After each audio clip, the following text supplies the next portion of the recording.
continue our daily coverage on the topic of the daily Shir in Rambam. I'll start with a story. One of the famous mashgichim in the yeshivos, he was complaining about the new generation, people who are very excelling in laziness, and yet they have very high aspirations. For example, he was wondering about expectation of some of the boys of the Bochrim to finish the entire Talmud in one night and have a good rest as well in the same night. It's a combination of great aspiration and very intense laziness. Today, surprisingly, we may succeed in materializing this type of vision in reality. Why am I saying it? Because today's daily Rambam is what we call that, loosely translating, the table of contents. The table of contents in every book gives you a general idea what will be the book about. But when it comes to the Maimonides, his book is basically an attempt to gather the entire Judaism, all the known material of oral tradition of Judaism that was produced until his time, and deliver it to the most simple individual who lives not only in his generation but also in the generations to come. So he took the entire Judaism and he compiled it and he filed it into 14 sections. Now the Rambam is an extremely organized person, and every word that he wrote was very precise. There is so many rules are being derived, not only what he wrote, but even what he ignored and what he didn't write. There is so many rules that are being learned. Obviously, the order that he presented each and every book by prioritizing one subject before the other, it shows that he created over here a very precise structure, how the attitude and what type, an ideal way, Judaism will be preserved and will be continued to the future to come. Why am I saying it? You know, there is a story that in the city of Chelm was known about the great so-called wisdom of the residents of Chelm. That once upon a time, since Chelm was divided into two sections, was the so-called business district and the residential area of Chelm, and a bridge which went above the water was connecting between two parts of the city. And one day the bridge cracked, and when it cracked, obviously people fell in the water and drowned. And the entire elderly and the sages of Chelm sat for an entire week, 7 days and 7 nights, to come with a solution what to do.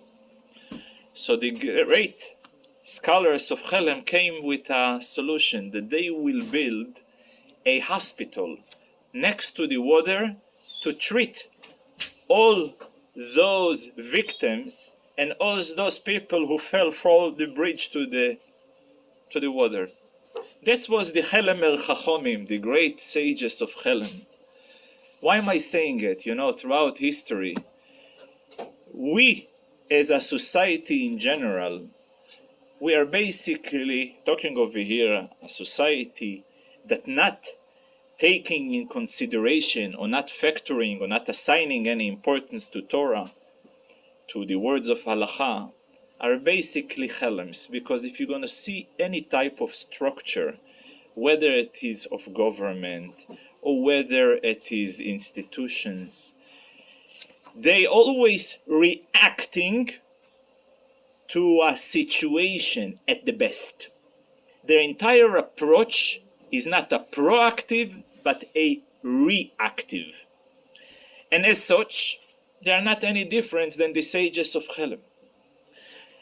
And therefore, constantly we are dealing with crime by building jails. We are dealing with poverty by handing out social welfare. We're dealing with all type of, wild scenarios, and again trying to calm them down, because there is no vision, there is no plan. Where in that type of chaos and that type of darkness stands out the Maimonides, the Rambam, by introducing a very, very clear vision. And as I said before, that priority and order plays a very important role. Basically, he tagged Judaism into 14 sections. And the order is extremely important. The first book, it's called the Book of Knowledge, Sefer Hamada, covers all the ideological, philosophical mindset a person must to adapt. What he needs to know, what he needs to believe, what type of belief is forbidden, what type of ideologies he should stay very far from, and what type of diet, both for spiritual and physical food, he should be consuming. This is basically, in a nutshell, Sefer Hamada, the Book of Knowledge. Second Sefer, Ahava, covers all those particular mitzvot, commandments, that a person does them in an ongoing frequent manner. For example, praying, reading the Shema, having a Sefer Torah, Tefillin, Mezuzot, and circumcision and brachot and blessings. That covers Ahava. Third book. Soon we're going to see how the order is very, very important. Zmanim. Zmanim covers the ongoing holidays, Shabbat, Yom Kippur, Sukkot, Rosh Hashanah, Pesach, all being covered in Seder Zmanim, those mitzvot that are being done from time to time. Then, after Sefer Zmanim, he goes to, when a person took care of himself, both philosophically and practically, and celebrates holidays, then Sefer Nashim regulates all the rules that are pertaining between a man and his spouse, whether in a case of a marriage, in a case of a divorce, in a case of a ibum, in a case of a chalitza, in a case of a betula, and in a case of sota. So all issues that are pertaining to women and marriage and future home are in Seder Nashim. Then goes Seder Kedusha, which are regulating all the items that are permitted to eat. Ilchot Kashrut, what is kasher, what is not kasher, what type of relations are permitted, and what type of intimate relations are forbidden. They are all covered in Seder Kedusha. Then we're moving to Sefer Hafla'ah. When a person speaks, an individual who has the right mind, and he is consuming the right diet, and he is behaving properly, obviously every word that pops out from his mouth should be taken seriously. So to regulate how seriously a word that a person produces from his mouth should be treated, that's what covers Sefer Hafla'ah. Covers the regulation in a case a person swears or takes upon himself a vow or dedicates a certain item to Hekdesh, to the Bet HaMikdash, to the temple, or any serious verbal commitment a person takes upon himself, that's all covers in Sefer Hafla'ah. Hafla'ah has to do Yafli. Yafli will commit verbally upon something, whether upon himself or whether upon an item. If he takes upon himself, it's called Shvu'ah. If he takes upon an item, it's called Neder or Nedava. Then, once again, I need to catch it. Could you repeat the last sentence?